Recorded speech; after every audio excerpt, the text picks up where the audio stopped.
Hey, this is Dallas Connolly, and this is my voice. 7 months on testosterone. So, time is going by pretty quickly.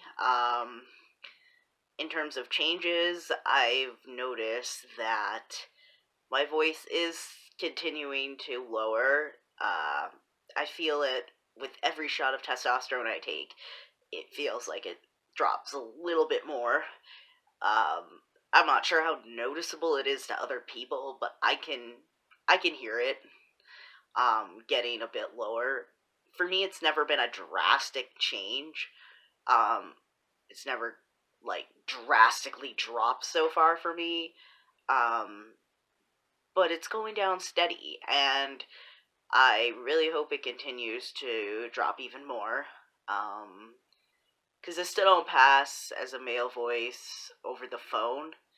Um, and I hear like a lot of trans guys say even years down the line of taking tea where their voice is completely dropped as much as it's gonna drop.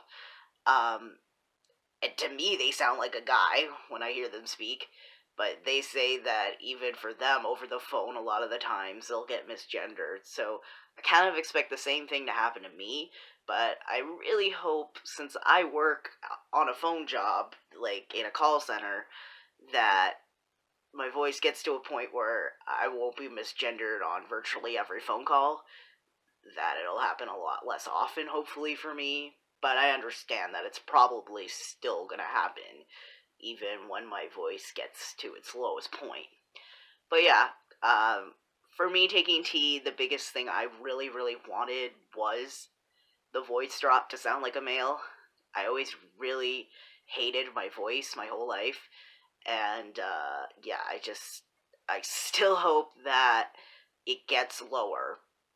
That's my main thing that I really wanted tea to do. Um, and speaking of tea, I got my levels checked for the second time, my 6 month check. For month 3, my tea levels were quite low, and the main reason why we thought it was low was because I was getting a lot of tea leakage and also a lot of bleeding with almost every shot I did intermuscularly in my thigh. So I went back to the clinic, and I had nurses look at my technique and everything, and we tried a few different methods, and I was still getting a lot of bleeding, but not as much tea leakage as before. Um, so at my 6 month tea level check, I was hoping that the levels would be in the good range, but I was still low, not as low. My levels did go up, but it was still on the low side for sure. And so we upped my dose a little bit, and I also am switching to a different concentration, uh, where the concentration's now 200 milligrams per milliliter rather than 100 milligrams per milliliter, so that I'm not having to inject as much liquid in my shot when I do it, and hopefully this will cut down on the leakage, because before I was having to take over a milliliter, and now I'll be taking under a milliliter on this new concentration. So with less liquid that I have to inject in my muscle, hopefully my muscle can absorb all of it and not want it to leak out. But if I still continue to get a lot of leakage, I'm probably going to have to switch to subcutaneous shots, which I don't really want to do because I have this fear of putting a needle in my stomach. I have a lot of stomach issues as it is, like my stomach hurts a lot, and I have IBS, and I have inflammation in the fat tissue in my stomach, and I just think it would be bad news pain wise for me to stick a needle in my stomach.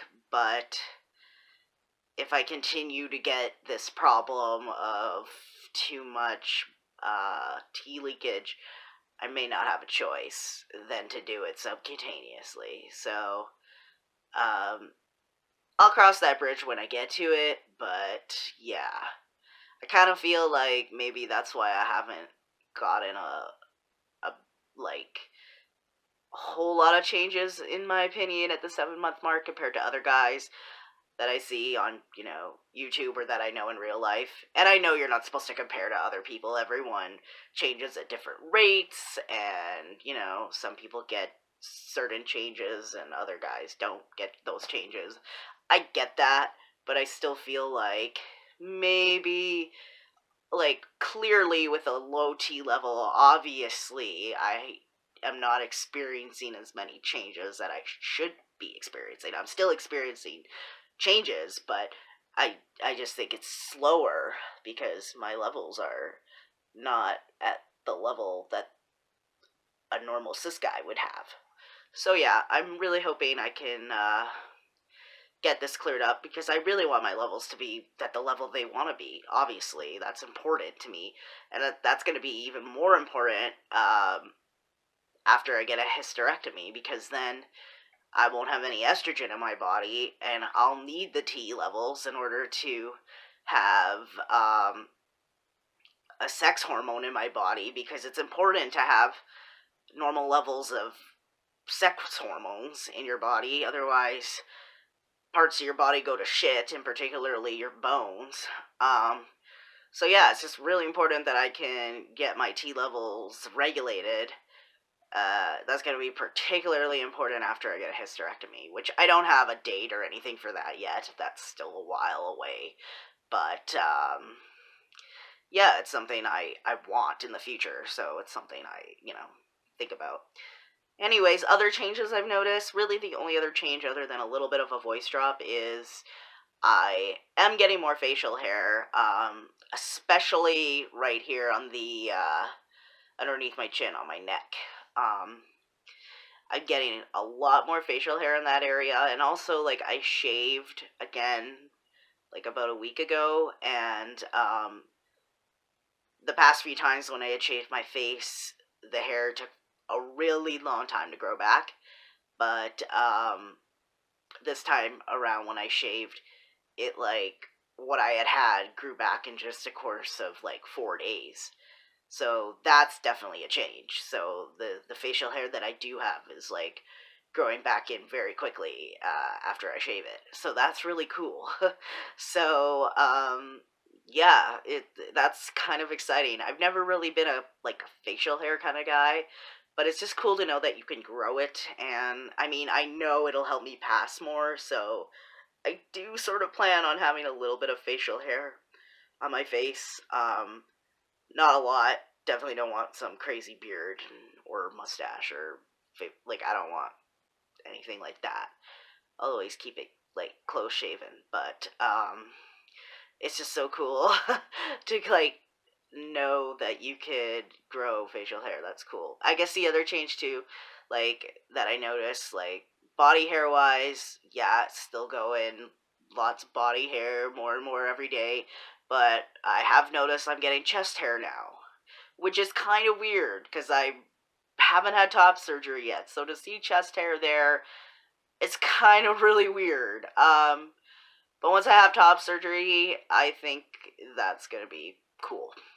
And yeah, so that's really all I have to update this month. I'm going to end this video with how my voice has progressed from pre-T to 7 months on T. And until then, I'll see you guys at my 8-month update, and peace out for now. Hi, my name is Dallas Connolly, and it is November 29th, 2017, and this is me pre-T. Hey, this is Dallas Connolly, and this is my voice 1 month on T. Hey, this is Dallas Connolly, and this is my voice 2 months on testosterone. Hey, this is Dallas Connolly, and this is my voice 3 months on testosterone. Hey, this is Dallas Connolly, and this is my voice 4 months on testosterone. Hey, this is Dallas Connolly, and this is my voice. 6 months on testosterone. Hey, this is Dallas Connolly, and this is my voice. 7 months on testosterone.